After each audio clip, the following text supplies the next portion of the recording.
Hi, hi everyone. I'm very happy to be here tonight. I really hope it's going to be 20 minutes length. I will try my best. And I'll start with this poem that I think is relevant because whose title is Autumn. And here we go. I walk absent-mindedly in the pink streets of Paris, reflecting on the wet pavement. The sky announces the eternal return of autumn, the relief after the heat, the happy melancholy of rain, celebrating our most inner selves. The recess of every year where the human mind pauses and takes their homes with them like turtles, wary of what they give to the world. Umbrellas like snail's shells advance joyfully in the scattered crowd, silent and gaping from the intimacy of their worlds. The bells from the distant shops, muffled by the rain, offer a feeling of familiarity as if the city was home to each and every one of us, regardless of our true homes, lives, and friends. The population is sharing a vision. An unconscious communion links them together while they go to the bakery and bring their warm loaves of bread home under the friendly rain watching over us. The wet tires pass in an irregular rhythm, lulling our souls in their deepest dreams. Awake, autumn makes a promise of love and understanding, one that will accompany us to sleep. So that was the first one. I have a second one that came out of a workshop that I do once a month. And the idea is to pick a line from a movie and then invent a poem based on this. It's a very strange line, but I find it very, full of possibilities. So the line is, how many rooms full of bones does it take to impress you? Which is the title of the poem. How many rooms full of bones does it take to impress you? How many sacrifices to show you that I love you? My nape is covered with sweat from trying and trying, my arms covered with bruises.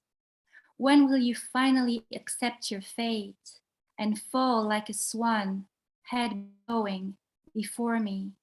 When will you finally embrace otherness and let me breathe in your mouth, tongue in tongue? Let me be by your side, for your sighs are too lonely. How many rooms full of bones does it take to impress you? Let yourself drift in the waves. Don't run away in the land. Be brave. So I'll continue with, I have two poems and it's basically my take on the Genesis. It's an interpretation of the Genesis. So this one is called Tree of Life, and it's also a love poem. And of course, the Tree of Life, there's the Christmas tree in the poem, and it's a pun to, the tree in the Genesis. Tree of Life. I wish you were there next to my cold elbows, next to my breast, and would hold me as if I was an angel without wings. I wish you were there to hold me next to the Christmas tree, as if I was the most precious thing you have ever beheld. And you would take me in your arms without damaging my wings, but by inflaming them, so I can go to hell with you, while you would sing with your Adam's apple, sing your despair, not to be able to turn an angel of the skies into an angel of fire, but you were wrong. I feel it all along my body right now, a burning fire. The ones you find in loving homes, in the chimney, in my heart, in my legs, so that I want to fly. A fire of union, one that warms you up and makes you want to become one with the person that understands you. I want to sit next to you and smile at heaven. I will give you more apples so that the tree of love grows and stays young inside. I will be thoroughly conscious of my sins and will shout hooray. We will listen to Frank Sinatra and dissolve into dust. Um, this one is another one, so I'm looking for it. Apple. I don't find it, so the apple. Evil is like a mosquito, drinking your blood when you're not looking, flying behind your head when you're reading, mocking any kind of wisdom or integrity. It waits for the right moment to sting when your spirit is occupied with ethereal material to the point where your body itself feels like it's absent. But a malevolent noise betrays it and gives you just enough time to avoid the unwanted sacrifice, to be made aware of the lack of innocence in the air. As you struggle to kill the intruder, you find yourself feeling helpless when confronted to such a tiny enemy that can hide for hours before it gets to your flesh and quenches its thirst for humanity. Maybe it is this humanity that it envies, and your blood is just a casualty, some way of accessing the root of it. Being human, showing mercy, not needing anyone to survive. Is it what you're seeking? Like a vampire feeding off people's skin? Really, it is peace you're looking for by enslaving the other, a promise of liberty, by making the other a victim to your ambition to become a respectable thing. Like the worm in the apple, you invade your host until it disappears. You empty it but keep your disguise to save appearances, lest Eve would not eat the fruit, lest you cannot survive as who you truly are, the evil in nature, the silent war to peace, the opportunist, the enemy to love. You pretend like you are one of us until your fruit falls. The snake waits cunningly onto the branch. Our father and mother contaminated, the wrath of deception, the enslavement of men, the image of God betrayed. Um, on a lighter touch, this is a poem called Poetry. Poetry is my solace, the sun shining between my eyes, the golden syrup of words soothing my pain, a necklace made of words like pearls, as white as the ones coming from oysters. Two words clinging to each other create a new feeling like honey in my brain, a new color, purple like a linguistic shock that calms my heart. Suddenly, a new universe opens in my lungs and I breathe poetry. I'm in this bubble of magical restoration where my body seems to extend to the ends of the universe. Gold oozes from my veins, opening my eyes to a new dimension. Consciousness is floating all around like a white cloud, and the sunbeams from inside shining.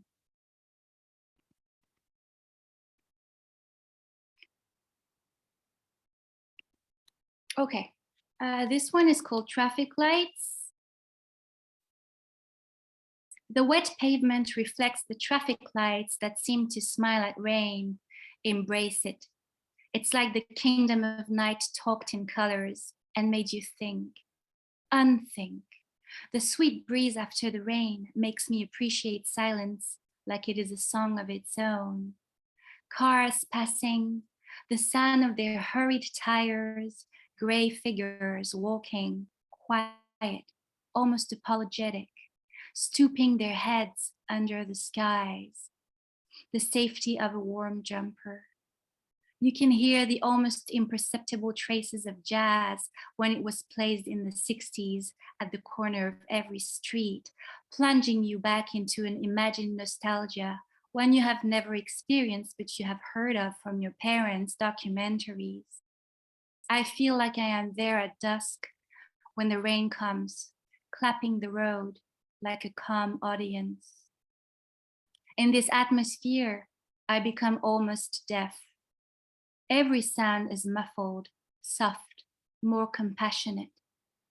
I long for the moment when I leave the bus, pick a book on the shelf, smell its pages, damp at night when dew is preparing to come, and I listen to the rainy symphony of jazz forever.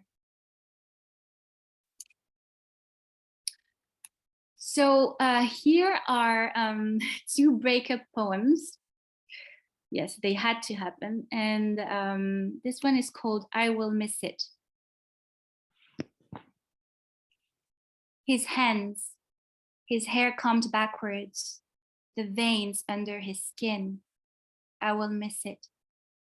His delicate mustache, the orange color on his shirt, echoing the peak of my happiness seeing him. Our embrace, his male perfume all around his face. I will miss it. Feeling like I belong, feeling whole at last. The light of the Chinese restaurant at night, making me feel lucky instead of melancholy. Feeling red instead of blue when the neon lights appear wittily on the wet pavement. Being humanity itself, the adults, the children, understanding the world without speaking when my arm is in his, understanding love. I will miss it. Not having to justify myself for laughing out loud. This complicity, the need to be almost one, I will miss it. The boat weeps and knows that the next land will be so different that it might remain indifferent after arriving. But the island we once both created was decimated by a pitiless water, which, while flooding cities and landscapes, submerges everything until it takes my love from you. Like a polar bear, I am searching for subsiding ice to walk on.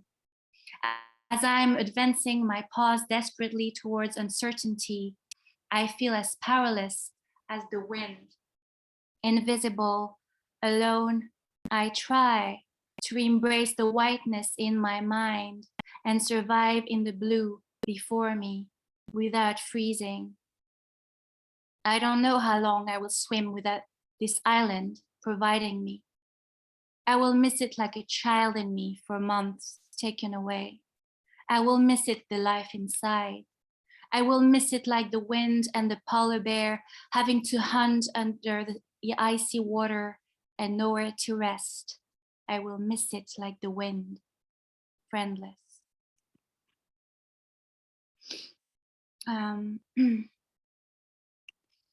This is the second love poem, and it's called The Hill because, you know, I was going through that breakup, and this little child was rolling down a hill in a park.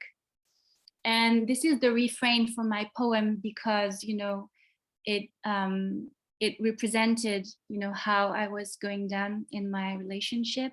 So when I'm talking about this little guy rolling down a hill, it's normal. It's just the refrain, the hill. He rolls down the hill like an ecstatic child, the grass acting like little fingers holding him in his descent like a rock star held by his fans at a concert.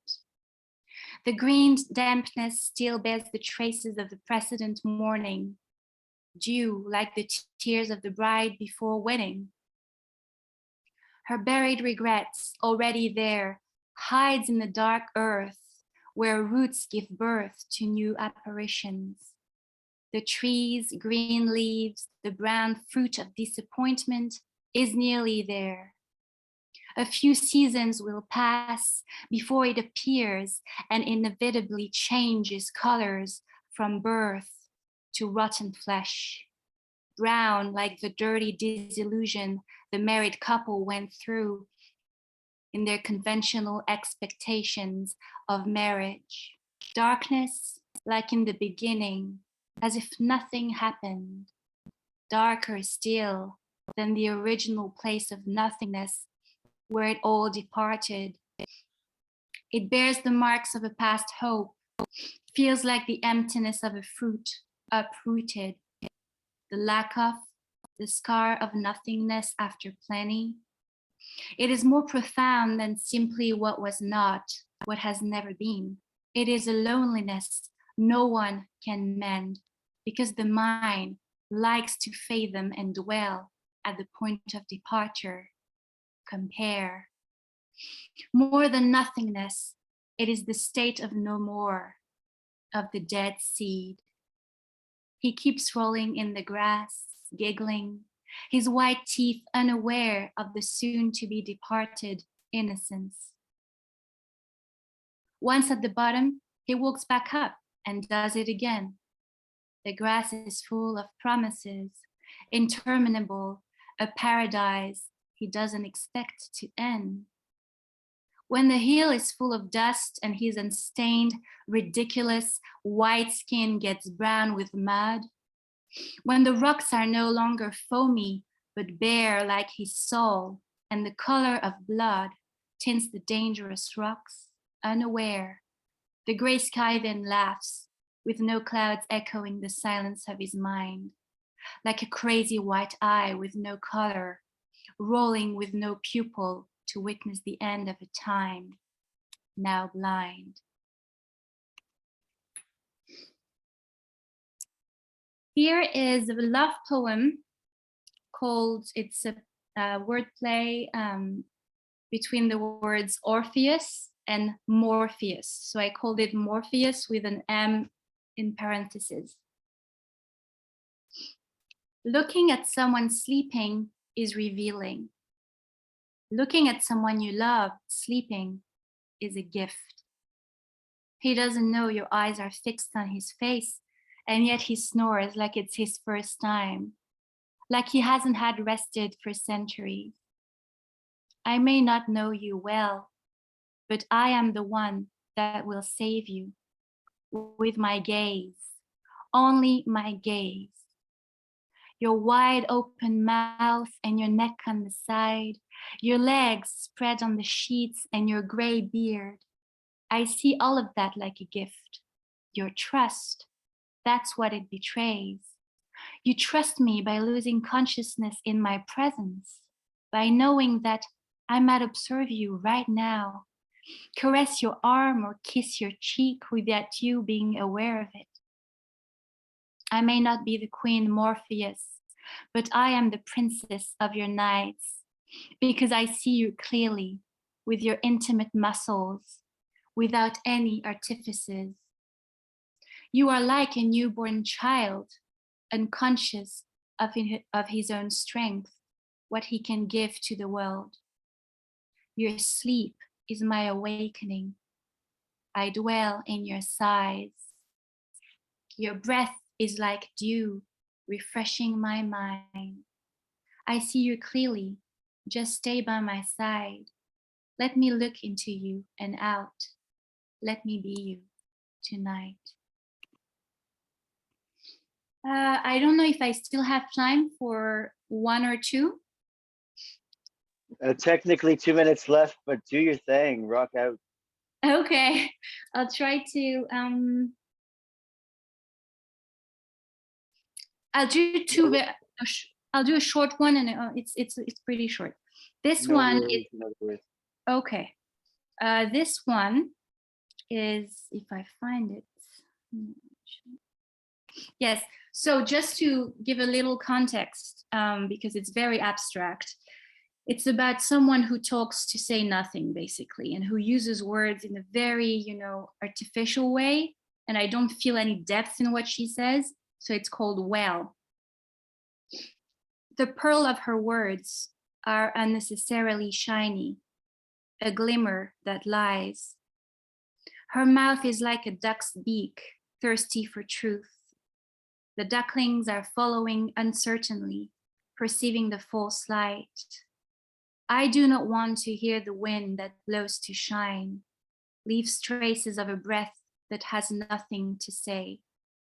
On a window absent, dumb, my wrists are not following the tides of hypocrisy, a stinking breath black in the air, traveling from ear to ear shamelessly, like an ocean of weeds that don't stick to your feet. a feeling of supposed lightness trapping you in a well, the resonance without. And here comes my last one. It's called Sleep, and it's what I felt one night when I was falling asleep, which was a very sensual feeling. And I tried to describe that sleep. When I look at the blackness of this room, I sigh with enchantment. The dark shadows don't scare me, but invite me to enter a new dimension, a world where you can't see. My body stretches with delight and my limbs linger like long branches reaching the river, a place where dreams and fairies dwell happily.